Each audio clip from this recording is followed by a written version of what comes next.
Ladies and gentlemen, welcome back to the podcast. I'm your host, Shawn Anthony. Listen, fam, I'm excited you are here, but this could be your very first time, so I gotta let you know what we do. Each and every single week, we just continue to bring you the hottest, most inspiring people and messages that's truly going to help you, whether you're trying to climb that corporate ladder, chase that career goal, or perhaps be an entrepreneur. And this show, most importantly, everyone's answered the question we've all asked ourselves at some point in life, and that is, school's over, now what, right? Like, what do we do? How do we navigate through that? And today I am here with a special episode. Here's the thing with this. This show has completely been going for almost over 4 years, right? And we launched this thing in June 2018, and we've had some of the most iconic, amazing guests of all time. So I want to introduce this new segment as we get ready for the holiday season called School's Over Now What? SONW Classics. And today we go back and we revisit an iconic conversation from the one and the only Seth Godin. That's right. Seth Godin, the godfather of the internet. He's written over 19. That's right. He's written over 19 international bestsellers. The resume is so crazy. I got to read it verbatim. He's taught and inspired millions of entrepreneurs, marketers, leaders, fans from all walks of life. You might know him from Seth's blog. Sit back and enjoy it. His book that he wrote, that's my personal favorite, is The Dip. And in this iconic conversation back in episode 91, we talk about a lot of things. How he acquired the knowledge he has today, marketing, what's truly the best strategy, being a better connector, and so much more. Sit back and enjoy this SONW classic with the one and only Seth Godin. Ladies and gentlemen, welcome to the podcast today. I am here with a guy that is so special. He is a marketing guru. I like to think that, guys, he by far helped us and invented the internet. The one and only best-selling author, Seth Godin, is on the show today. How you doing? You're very kind. I might have invented one little tiny dot over an I in internet, but I did not invent the internet. But it's great to talk to you. By far, man. I'm just excited to get you on this call today and kind of have you out here and kind of share a little bit of people, things about you that they know typically might hear about. And people always love to hear about people's background and where they come from. Tell us a little bit about, Seth, a young kid growing up. Well, one of the traps we fall into is we would like to think that other people are different, better, special, got a lucky break, whatever it is, because if that's true, then we're off the hook. And I, like you, have studied a lot of people who are successful. And the only thing they have in common is that they're different. And so there's no way to tell when you look at 7-year-old Seth or 15-year-old Seth that I'm going to be the person that I ended up being. So yeah, I got so many lucky breaks, great parents. I won the birthday lottery in so many ways, but that's not available to anybody else because everyone's unique. And I'm really focused on what do we do now with what we've got as opposed to focusing too much on what we didn't get. Man, that's powerful, man. I mean, you're the seventh, they said the 7-year-old, the 15-year-old Seth. Take us back. You mentioned a lot of breaks, right? What was one of the first breaks at a young, early childhood that you say, you know what? I was lucky to have gone through that. Well, for sure, the biggest break is being born in 1960 in the United States, growing up in a house with great parents, being male, being white, being on the right side of the tracks. These are things that gave me the benefit of the doubt with so many people and institutions that I bumped into, that I interacted with. And it's easy to forget that we get this privilege. But if you get on a plane and fly to a place where people grew up with no electricity, or go to a place where people are always having to justify their very existence, you realize how much harder it is when you don't have the ability to connect or to be trusted or to make a difference. So that's the biggest one by far. And then on top of that, my parents encouraged me to ask hard questions, to fail. I started my first business when I was 14. It failed. I did another one when I was 16, and it sort of worked, but I didn't make any money, but it was fun. And just over and over again, having this pattern of, I made this. Let's see what happens. Wow, man. I mean, so you had this pattern, man, of just, and so you started business at 14. So that's where I connect with you so quickly. At the age of 14, I started a business myself, man. I started throwing parties after watching my brother, and I became a very popular party promoter. And I threw a party, the very first one, a high school graduation party, and we made $6,000 at the age of 14. Well done. So I connect with you quickly on that, man. So Seth at 14, what was that first business? Well, there were a few. There was this thing on the computer. I was on the internet a really long time ago, and called biorhythms, which is sort of a junk science thing where everyone has 3 monthly rhythms in their life: a physical rhythm, an emotional rhythm, and I don't know what the third one was. And if you take a calendar and you plot them out, you could figure out if it's a good day for you or not. And so I sold those like horoscopes for $5 each. I also had, the usual newspaper delivery route and small businesses selling stuff. Had a business making candles. And then when I was 16, I started a ski club because I grew up in Buffalo. And you weren't supposed to start a ski club if you weren't an adult. But my dad's like, whatever, go ahead. So I chartered buses, like the same way you did with parties. And we had 40 kids going every Friday night. And the reason it was on Friday nights is because I was unpopular and didn't go to parties. So I built sort of the ski club for unpopular people.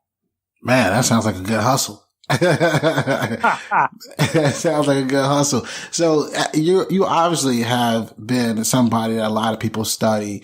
Quite often you're seen as one of the most intelligent people in any room you step in. At the age of 14, going on to 15, were there certain courses or were there certain classes that were just capturing, your interest? So, just about everybody listening to this has access to a library, whether it's a real life library or the library of the internet. And starting about the age of 11, I started reading science fiction books. And I worked my way from Isaac Asimov to Roger Zelazny, from the A's to the Z's at the Clearfield Public Library. I read every single one of them. And I learned so much from these people, men and a few women, who were describing a future that wasn't here yet. And what I learned from that is the future arrives whether you want it to or not. The question is, what are you going to do about how it changes the world? And so a good hard science fiction book, as opposed to like fantasy stuff, which I'm not that into, says, well, but what would happen if, one I'm thinking of right now, imagine a guy invents a machine that knows accurately when you're going to die, right? So you go and you pay the guy $5 and he types in something and he says, you're going to die on January 7th, 2049. So if that machine existed, what would we do with it? How would it change things? Because it would probably change everything. And it was just an 8-page short story by a guy named Robert Heinlein. But it got me thinking about these questions of why. What, if we notice something coming along, if the fax machine gets invented, if Zoom teleconferencing gets invented, how will that change everything? And I've used that pattern over and over again of thinking about how a technology or a cultural shift changes things we don't expect it will change. Hey guys, so let me take a guess. You're enjoying the show. And if that's right, please make sure that you take a screenshot of you listening to the podcast right now and tag me at ShawnRAnthony_. I promise you this is going to help in amazing ways. And while you're at it, hit the 5-star rating and subscribe. With that being said, guys, let's get back to the show. Man, I mean, that's powerful, man. I mean, you gotta think about it. Hearing you say that, if I knew 2049, it was it, I would be running out of this room right now. So I definitely can only imagine, even at that age, reading that, what that did for you and creating a sense of urgency. So when was it for you, Seth, where you realized after reading all these books that, marketing, right? Helping people realize certain tactics was a direction that you could pursue? So I have defined marketing as something different than a lot of other people. Marketing for me is not advertising. Marketing is not tactics or a hustle. Definitely not a hustle. For me, Marketing is everything we make, how we talk about it, and most of all, the change we make in the world. So you deciding to make this generous podcast is a marketing decision. A restaurant deciding not to serve kids' meals is a marketing decision. A company that decides to dump or not dump crap into the river is making a marketing decision, because ultimately what we do when we go to work is we make a change happen, and that change, it has repercussions, and I call that change marketing. So if we can be smart about it and do it on purpose, then we're going to get the results we want. Man, I mean, I think that's a huge point and valuable insight that you just added there. So I want to keep going on this timeline because I think it's so interesting for me right now, just learning more about, you, right? And as you decided, you know what, I got all this education I got from the public library, right? I have this desire to learn. I read from A to Z. Right? How did you, because a lot of people listening to this right now are trying to figure out, should they even go to school or go to college? How did you make that decision to pick the establishment universities that you have already in the past? Yeah, so the world is different now. In 1978, it would have been insane for someone with my privilege to not go to college, because getting that piece of paper opened the door to a huge range of stuff to do. Because remember, you couldn't show your work in those days. Mm-hmm. All you could show was your resume. And that's different than now. You needed to make sure that your resume gave you the chance to get the job where you could do the work. So, when I went to college, you were required to take 4 courses a semester. I took 6 because it was the same price. But I also didn't care what my grades were. So I had one notebook for all 4 years of college. And all I wanted to do was expose myself to new ideas. And along the way, I was super lucky. I met a guy who became my business partner, and the two of us co-founded with 2 other people the largest student-run business in America. And we had 400 employees while we were going to college. And there's no question that I learned more from building tough student resources than I did from going to class. And I learned about interacting with other people. I learned about launching new businesses. I learned about finding customers. I learned about making sales. I learned about making a budget. I learned about not going out of business. That was huge. And so at that point, I was committed to the lifestyle of the entrepreneur, because I realized sooner or later I needed to be my own boss. But again, in 1980, being your own boss was much harder than it is now. So I think if you're sitting there saying to yourself, school isn't for me, I might say to you, what could you do while you're still in school that would change everything? Because quitting school is pretty irrevocable. But going to school and then in all of your spare time building something, building a body of work, leading and connecting, what better moment to do it when everyone else thinks you're just supposed to be in school? Because you're off the hook, you've got room and board maybe covered. This is the time to take that huge risk, not when you need to make a living doing it, but when you just want to make a difference. Man, that's so huge. And I hope somebody right now is listening to this. I think they probably just pulled out a pencil, pulled out a notepad and wrote that down, because what's so significant about what you said is that while you're in school, if you have this ability to go out here and start a business, you don't have that liability of wondering about whether or not you have to go to work, or whether or not, if you don't even have kids, you don't have those things. So why not go for it now? Right. And I'm listening to you and I'm wondering if you grew up in this generation and, in this time, and you looked at 2020 as the year where you were about to pick a university, having all the tools we have now, Instagram, Twitter, what decision would you make? Well, the biggest thing is famous colleges are not the same as good colleges. And we got tricked into thinking that if a college is Harvard or Princeton, or if a college has a big football team, it's good. No, it's not good. It's just famous.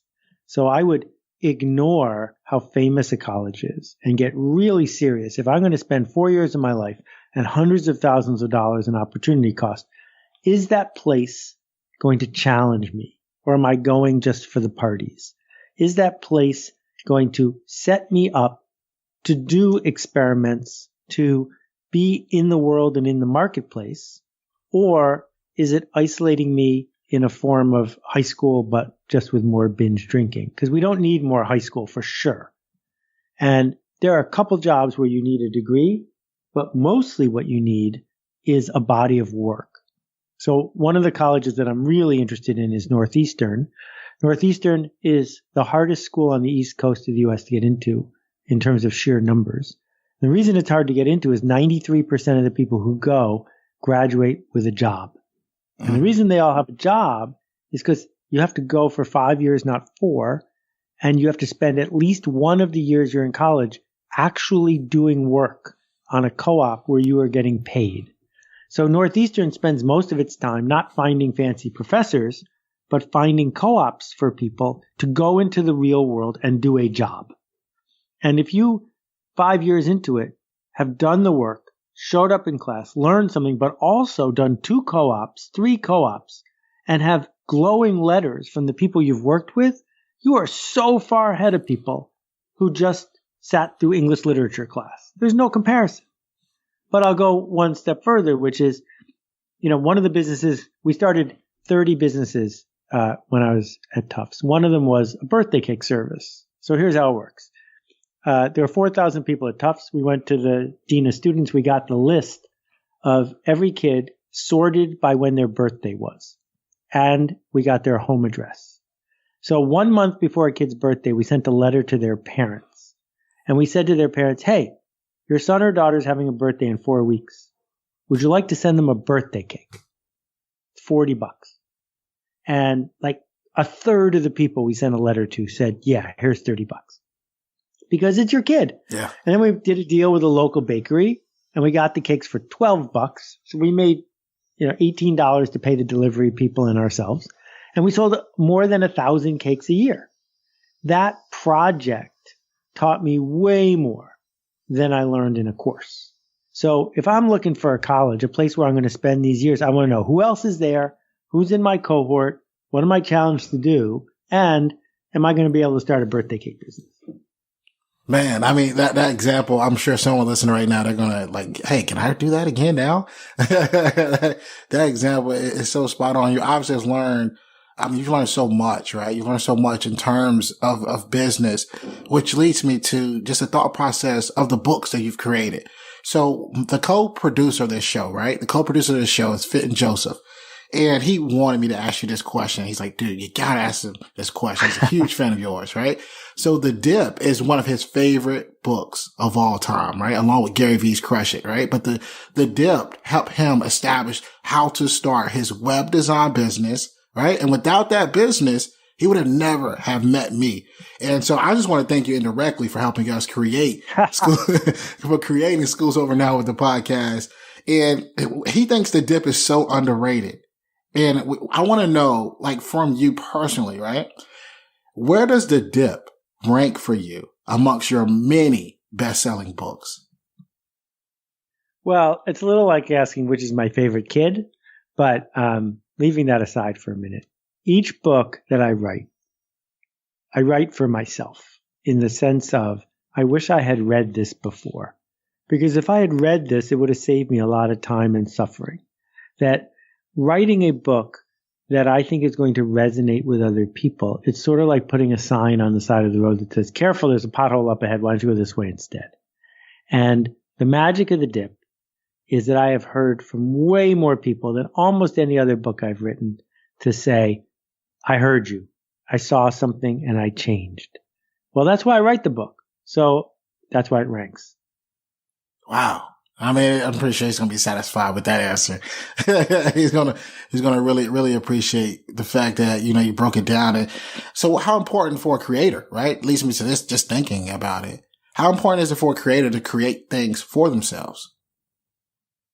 Okay. So you can be a cancer doctor and oncologist without having had cancer.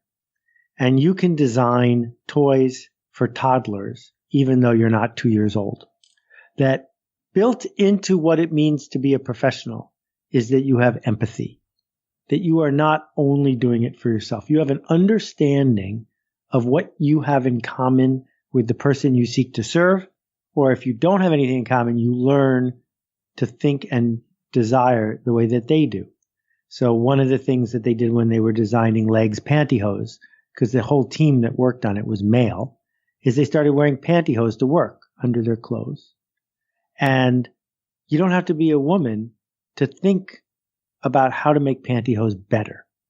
So obviously, when I'm writing a book, I know what's in it. So I don't have to publish it. I'm publishing it for other people. And part of the craft of being a successful creator is the practical empathy of realizing you don't know what they know. You don't want what they want. You don't believe what they believe. And that's okay, because you still have to go to where they are. You cannot demand people go to where you are. And that's so important. I mean, to go where they are, right? And building something, right? And building a community or something. And so often you see people put up all these ads and you wonder, are they doing the right thing? Are they going to the right place? What would you give a marketer, right, that's listening to this right now and they're thinking, hey, should I even do ads, right? Is Instagram a platform or LinkedIn? What would Seth's advice be in terms of that? Okay, so there's a bunch of things to understand, and I cover this a bit in the book, This is Marketing. There are two kinds of advertising, brand ads and direct ads. Direct ads are ads where you spend $1 and you hope that within a week you get back $1.50. These are ads that pay for themselves as they go. In the old days, they used to have a little coupon or an 800 number on them, but now Facebook ads, ads online, Google ads, these are direct marketing ads because you can measure them. And if you measure them and they make money, run more of them. Run as many as you can until they stop making money. That's how direct marketing works. That's why you've heard of the Columbia Record Club or the American Express card. These are direct marketing businesses. Then there are ads that are brand ads. Brand ads don't ask you to take action, but one day you will. So a Mercedes, they've got to run $1,000 worth of ads against one person, against you, to get you to buy a Mercedes. They don't know which of the $1,000 worth of ads are going to pay off. It's going to take years, and they don't know. But if they stop doing it, their business is going to fail. So if you're going to be in the brand advertising business, you need good resources and you need a lot of guts. If you're in the direct marketing business, you just got to start. Right? Go spend $12.